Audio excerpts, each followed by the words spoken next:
Pendant ce temps, l'Alliance nationale des consommateurs et de l'environnement du Togo veut amener les populations à dénoncer des cas de corruption. Elle rend opérationnel ces centres d'assistance juridique pour le compte de la région maritime.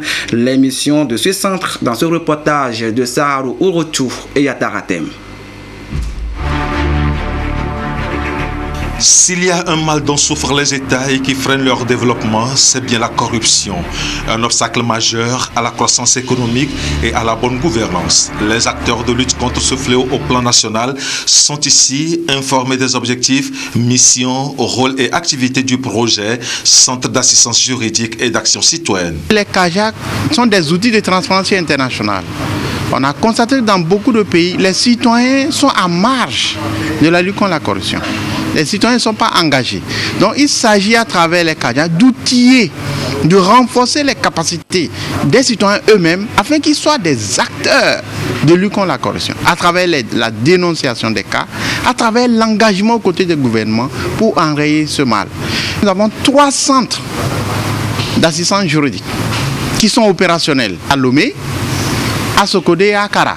Aujourd'hui, il y a un numéro vert, c'est le 82-87 pour dénoncer tout cas de corruption.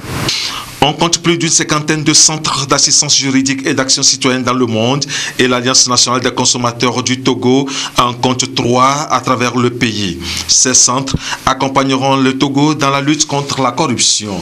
Le pays a mis en place plusieurs institutions dans ce cadre, entre autres la Brigade économique financière, la Cellule nationale de traitement des informations financières et aujourd'hui la Haute Autorité de prévention et de lutte contre la corruption et les infractions assimilées. ANS Togo, c'est une entité qui nous accompagne dans notre campagne de sensibilisation que nous avons entamée.